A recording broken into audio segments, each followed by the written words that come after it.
ابراہیم علیہ السلام کی پیدائش ایسے گھرانے میں ہوئی تھی کہ خود ان کا والد، جس کا نام قرآن کریم آزر ذکر کرتا ہے، وہ نہ صرف یہ کہ بت پرست تھا بلکہ لکڑی کے بت بنا بنا کر فروخت کرتا تھا۔ معاشرے میں یہی کفر اور شرک کے اندھیرے چھائے ہوئے تھے۔ ان کے ماحول میں دو طریقوں سے شرک ہوتا تھا۔ ایک تو لوگ بت پرستی کرتے تھے، اپنے ہاتھوں سے بت بنا کر ان کے سامنے سجدہ ریز ہوتے تھے، اور دوسرا طریقہ کار شرک کا یہ تھا کہ آسمانی جو مختلف اجرام فلکی ہیں، مختلف مخلوق ہے اللہ تعالیٰ کی، سورج ہے، چاند ہے، ستارے ہیں، تو ان اجرام فلکی کو اپنا دیوتا مان کر ان کی عبادت کرتے تھے،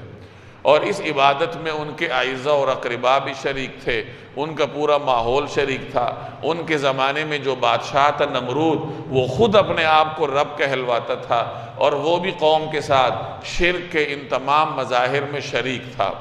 حضرت ابراہیم علیہ السلام نے مختلف حکمت عملی کے تحت، اپنی مخصوص حکمت عملی کے تحت مختلف مراحل سے گزرتے ہوئے اپنے معاشرے میں اصلاح کے فرض کو انجام دیا۔ چنانچہ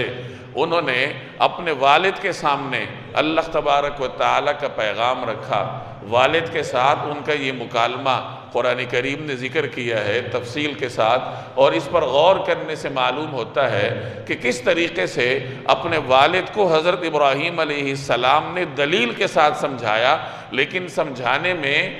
چونکہ مخاطب اپنا والد تھا تو سمجھانے میں، اپنی گفتگو میں انہوں نے احترام کے دامن کو ہاتھ سے نہیں چھوڑا۔ چنانچہ قرآن کریم ان کے مکالمے کو ذکر کرتا ہے، اِذْ قَالَ لِأَبِيهِ، جب حضرت ابراہیم علیہ السلام نے اپنے والد سے کہا، یا ابتی، اے ابا جان، لِمَ تَعْبُدُ، آپ کیوں عبادت کرتے ہیں؟ یعنی ان بتوں کے سامنے آپ سجدہ ریز ہوتے ہیں، کیوں ان بتوں کی عبادت کرتے ہو؟ مَا لَا يَسْمَعْ وَلَا يُبْصِرْ وَلَا يُغْنِي عَنْكَ شَيْئًا، یہ تو ایسے بے جان اجسام ہیں جو نہ سنتے ہیں، نہ دیکھتے ہیں، نہ آپ کو کسی قسم کا فائدہ پہنچاتے ہیں۔ اب اللہ کا پیغام بھی پہنچایا اور دلیل کے ساتھ پہنچایا کہ معبود کو تو ایسا ہونا چاہیے جو سنتا ہو، دیکھتا ہو، آپ کو کوئی فائدہ پہنچا سکتا ہو، طاقت رکھتا ہو، اقتدار رکھتا ہو، اسی کو معبود ہونے کا حق ہے۔ یہ کیسے معبود ہیں آپ کے جو نہ آپ کی بات سنتے ہیں، نہ آپ کو دیکھ سکتے ہیں، نہ اپنے اوپر سے مکھی اڑا سکتے ہیں، اور نہ اپنے اوپر آنے والے نقصان کو ہٹا سکتے ہیں، یہ اپنے آپ کو فائدہ نہیں دے سکتے، تو آپ کو کیسے فائدہ دیں گے؟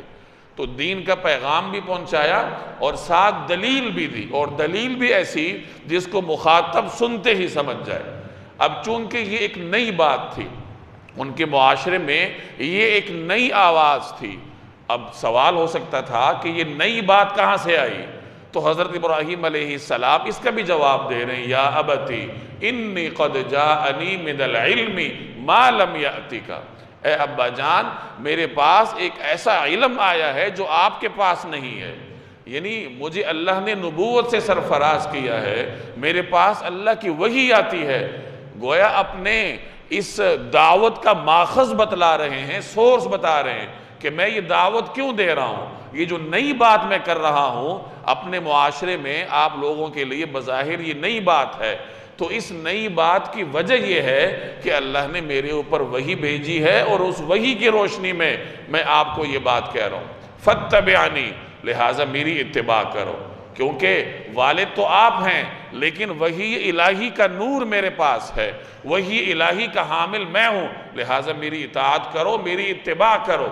فاتبعنی اہدک صراطا سویا، میری اتباع کرو تاکہ میں آپ کو سیدھے راستے پر چلا سکوں، یعنی اللہ کا فضل شامل حال ہوگا اور آپ سیدھے راستے پر چلنا شروع ہو جائیں گے جب آپ میری اطاعت کریں گے۔ یا ابت لا تعبد الشیطان، اے ابا جان شیطان کی عبادت نہ کرو،